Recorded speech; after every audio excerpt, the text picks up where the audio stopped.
Hello friends, welcome to my mini vlog. ನಮ್ಮಮ್ಮ ಅಂತೂ ಅಡುಗೆ ಮನೇಲಿ ಯಾಕಪ್ಪ ಇಷ್ಟೊಂದು ಪಾತ್ರೆ ಇಟ್ಕೊಂಡಿದ್ದೆ, ಹೆಂಗಪ್ಪ ಈ ಥರ ಎಲ್ಲ ಮೇಂಟೈನ್ ಮಾಡುತ್ತೆ ಅಂತ ನೋಡಿ ನನಗೆ ತಲೆ ತಿರುಗಿ ಬರ್ತಾ ಇತ್ತು. ಸರಿ ಅಂತ ಅಂದ್ಬಿಟ್ಟು ಸ್ವಲ್ಪ ಹೊತ್ತು ಮಧ್ಯಾಹ್ನ ಟೈಮ್ ಬೇಜಾರಾಗ್ತಿತ್ತಲ್ಲ, ಅದಕ್ಕೆ ಅಪ್ಪಂಗೆ ಮುದ್ದೆ ಮಾಡಿಕೊಂಡು ಊಟ ತೊಗೊಂಡು ಹೋದೆ ಬೇಕ್ರಿಗೆ. ಅಲ್ಲಿ ಸ್ವಲ್ಪ ನನ್ನ ತಮ್ಮನ್ನ ಚೇಷ್ಟೆ ಮಾಡೋಣ ಅಂತ ಅಂದ್ಬಿಟ್ಟು. ಯಾಕೆ ನೋಡಲ್ಲ ನನ್ನ ವಿಡಿಯೋಸ್ನ ನೀನು? ಟೈಮ್ ಇಲ್ಲ ಅಲ್ಲ, ಟೈಮ್ ಇರುತ್ತೆ, ನೀನು ನೋಡಲ್ಲ ಅಷ್ಟೇ. ಯಾಕೆ ಮಾಡಿಸಿಲ್ಲ ಟೈಮ್ ಇಲ್ಲ? ಬಾರಿ ಹಾಳು ಮಾಡ್ಕೊಡ್ತೀನಿ ಆಯ್ತೈತೆ. ಅವನ ಜೊತೆ ಸ್ವಲ್ಪ ಕಾಮಿಡಿಯಾಗಿ ಮಾತಾಡ್ಕೊಂಡು ಮನೆಗೆ ಬಂದೆ. ಮನೇಲಿ ಒಂದೆರಡು ಹುಳಿ ಮಾವನೆ ಉಳ್ಕೊಬಿಟ್ಟಿತ್ತು. ಅದು ಹುಳಿ ಇತ್ತು ಅಂತ ಅಂದ್ಬಿಟ್ಟು ಯಾರೂ ತಿಂತಾ ಇರಲಿಲ್ಲ. ಅದಕ್ಕೆ ಹಾಲು ಸಕ್ಕರೆ ಹಾಕಿಬಿಟ್ಟು ಜ್ಯೂಸ್ ಥರ ಮಾಡ್ಕೊಂಡಿದ್ದೆ. ಚೆನ್ನಾಗಿರುತ್ತೆ. ಹುಳಿ ಮಾವನೆ ಇತ್ತು ಅಂತಂದರೆ ನೀವು ಈ ಥರ ಮಾಡ್ಕೋಬೋದು.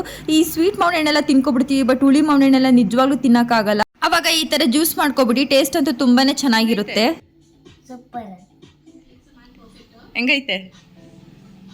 ನಂಗೂ ನಮ್ಮ ಪಾಪಗೂ ಚಿಕನ್ ಪಪ್ಸ್ ತಿನ್ನಬೇಕು ಅಂತ ತುಂಬಾನೇ ಆಸೆ ಆಗ್ಬಿಟ್ಟಿತ್ತು. ಅದಕ್ಕೋಸ್ಕರ ನನ್ನ ತಮ್ಮ ಇಬ್ಬರಿಗೂ ಚಿಕನ್ ಪಪ್ಸ್ ತಿಂದ. ಅದ್ರ ಜೊತೆಗೆ ಸ್ವಲ್ಪ ಆರ್ಲೆಕ್ಸ್ ಮಾಡ್ಕೊಂಡು ಎಲ್ಲರೂ ಚಿಕನ್ ಪಪ್ಸ್ ತಿಂದು. ಪೂರ್ತಿಯಾಗಿ ಯೂಟ್ಯೂಬಲ್ಲಿ ಅಪ್ಲೋಡ್ ಆಗಿದೆ. ಇಂಟ್ರೆಸ್ಟ್ ಇದ್ರೆ ಚೆಕ್ ಮಾಡಿ ಅಂತ ಹೇಳ್ತಾ ಫಾಲೋ ಫಾರ್ ಮೋರ್.